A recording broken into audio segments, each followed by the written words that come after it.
న్యాయమేమో అనుకున్నాం. కానీ మేము ఒక తండ్రిగా, ఒక కొడుకు, నా భార్య, ముగ్గురు కూడా ఒక నిర్ణయం చేసుకున్నాం. ఇంకా వద్దు, ఈ జీవితం చాలు, చనిపోదామని ఒక నిర్ణయం అయితే జరిగింది.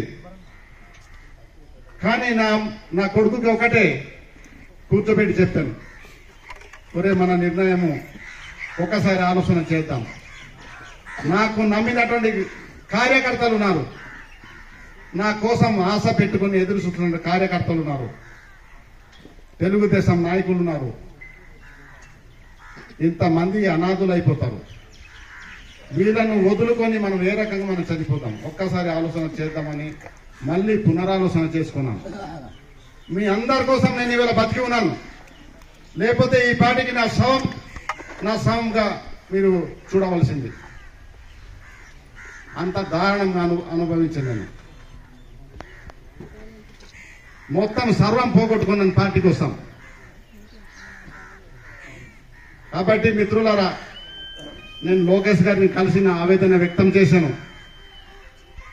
ఆయన చాలా సింపుల్ గా మాట్లాడారు. చంద్రబాబు నాయుడు గారి దగ్గర కూర్చున్నాను. సార్, ఎంతో కష్టపడి ఈ పార్టీని గెలుపు తీరం దగ్గర తీసుకొచ్చాను. దయచేసి అరకుని డిస్టర్బ్ చేయకండి అన్నాను. సార్ కూడా అక్కడ బీజేపీ నుండి ఉన్నటువంటి ఒత్తిడి ఏం చేయలేకపోతున్నాను.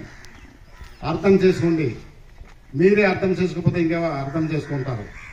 కేడాన్ని కాపాడుకోండి అని నన్ను సముదాయించడానికి ప్రయత్నం చేశారు. కాబట్టి ఇది జరిగినటువంటి పరిస్థితి, ఇది చాలా అన్యాయం జరిగింది మనకు. నాకే కాదు, నన్ను నమ్ముకున్న మీ అందరికీ అన్యాయం జరిగింది. కాబట్టి మిత్రులారా, మనకు ఇప్పటి వరకు అన్యాయం జరిగినందుకు కనీసం ఏ ఒక్క పెద్ద నాయకులు, పార్టీ నుండి ఒక పెద్ద నాయకుడు వచ్చి మనతో సంప్రదించి ఒక న్యాయపరమైన అంశాల కోసం ఒక్కసారి కూడా ఆలోచన చేయటం లేదు. నేను అధిష్టానం కలిసి వారం పైన అవుతుంది.